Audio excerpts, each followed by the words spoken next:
की सीरत से ज्यादा सिक्कों की खनक अच्छी लगती है और वो इसे हासिल करने के लिए कुछ भी कर सकते हैं, चाहे वो किसी का कत्ल ही क्यों ना हो।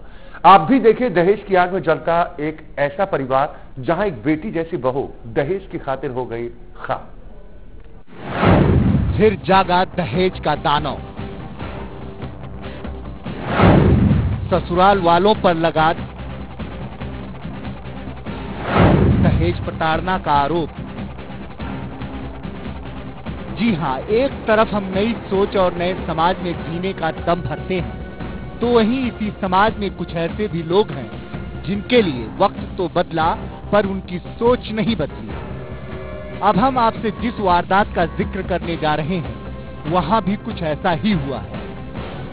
दरअसल सुभाष नगर की रहने वाली पिंकी उर्फ लक्ष्मी की शादी गदाईपुरा के रहने वाले नवीन वर्मा के साथ 3 नवंबर को हुई थी। लेकिन शादी के कुछ ही दिनों बाद से पिंकी के ससुराल वाले उसे दहेज के लिए परेशान करने लगे। सगाई में पिंकी के ससुराल वालों ने बाइक की मांग की थी। पिंकी के भाई ने बाइक भी दे दी, लेकिन तिलक समारोह के पहले ससुराल वालों ने अपाचे गाड़ी की मांग की। किसी तरह पिंकी के घर वालों ने वो गाड़ी भी दे दी और शादी हो गई। लेकिन शादी के बाद पिंकी के ससुराल वाले उसे दहेज के लिए प्रताड़ित करते रहे। पीड़िता की माने तो बीते 3 दिनों से पिंकी के ससुराल वाले किसी न किसी बात पर उससे लड़ाई झगड़ा करते रहे और एक सुबह गुस्से में उसकी सास ने उस पर तेल डालकर उसे आग लगा दिया। फिर घर का दरवाजा बंद करके दूध लेने चली गई। मेरी 3 नवंबर को शादी हुई थी, तो पक्के में पहले इनने गाड़ी मांगी थी, तो मेरे भैया ने गाड़ी दे दी। इनने मांगी थी 60,000 वाली, तो मेरे भैया ने दे देंगे। फिर 3 नवंबर को शादी हुई, तो एक दिन पहले टीका आयोजना इनकी मांग दूसरी हो गई, अपाची गाड़ी की। तेल डाल दिया और बस कुंडी काड़ भेड़ के गाड़ी जला के चली गई बाहर। मम्मी मतलब कौन? सास हमारी। क्या नाम है सास का? लक्ष्मी देवी। सास का नाम लक्ष्मी है? हाँ। पिंकी की मां के मुताबिक पिंकी के ससुराल वाले उनकी बेटी को पहले दिन से ही परेशान कर रहे थे। शादी के बाद जब पहली बार पिंकी ससुराल गई, तब से उसके साथ दहेज के लिए मारपीट हो रही है। लेकिन वो भी घर की बात मानकर अब तक चुप रही। लेकिन अब मामला काफी आगे पहुंच चुका है।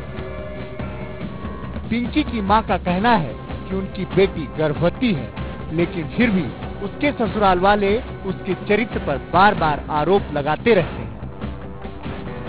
शादी के बाद से बस इनके द्वारा से पहुंचाई, गाड़ी नाम करा दो, तुमने कागज गाड़ी के नाम नहीं दे। ये लड़ाई मोड़ी से कहती थी 10,000 रुपए लेके आ, सो इनने तो जीनन पैसे पटक दी। मोड़ी है लीली हरी हो गई, जीनन पैसे पटक दी, तो फिर वो भी हमने सब्र कर लिया है। फिर ये मारी पीटी, फिर हमारा लड़का गया, तो इस जमाई ने हमारे लड़का गया हमारा, तो जमाई ने लठ मार दिया। फिर हमारा आना जाना कम हो गया। मैं जबरदस्ती 2-3 बार मिले आई, और तो ये बस वही ने बात कर लेने थी, ज्यादा बात करेंगे।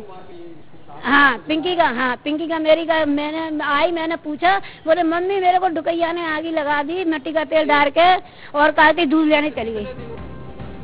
शादी के 6 महीने बाद ही नवविवाहिता के जलने की घटना की सूचना जैसे ही पुलिस को मिली, वो तुरंत ही मौके पर पहुंची और जांच में जुट गई। नवविवाहिता से जुड़ा मामला होने के चलते प्रशासनिक अधिकारी ने भी पिंकी के बयान लिए। पुलिस अधिकारियों के मुताबिक पिंकी के बयानों के आधार पर मामला दर्ज कर लिया गया है और जल्द से जल्द आरोपियों को गिरफ्तार कर लिया जाएगा। वहाँ पे लोकल पुलिस पहुँच गई है और जो भी नियमानुसार उनको कार्रवाई करनी चाहिए वो कर रहे हैं। और जैसा ऐसे प्रकरणों में होता है कि जो भी पीड़ित व्यक्ति होता है, जो महिला हैं जो जली हुई हैं, उनका मृत्यु पूर्व कथन भी कराया जाएगा प्रक्रिया अनुसार, और उसमें जो भी साक्ष्य आएंगे और जो पुलिस की जांच में तथ्य आएंगे उसके अनुरूप कार्रवाई की जाएगी। जैसा मैंने कहा कि जांच चल रही है, उसमें जो भी फैक्ट्स आएंगे, मतलब डाउरी के लिए है या अदरवाइज ये कोई इश्यू है। और जैसा उनके मृत्यु पूर्व कथन भी काफ़ी एक इम्पॉर्टेंट इसमें प्रोसेस होता है, तो वो भी कराई जा रही है प्रक्रिया और उसके अनुसार ही कार्रवाई की जाएगी। फिलहाल पीड़िता पिंकी अस्पताल में जिंदगी और मौत से झूल रही है,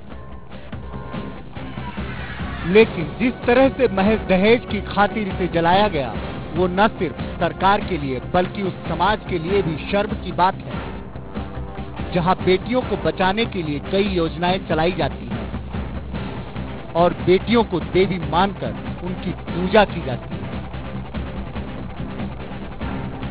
सुयश शर्मा, इंडिया न्यूज, ग्वालियर।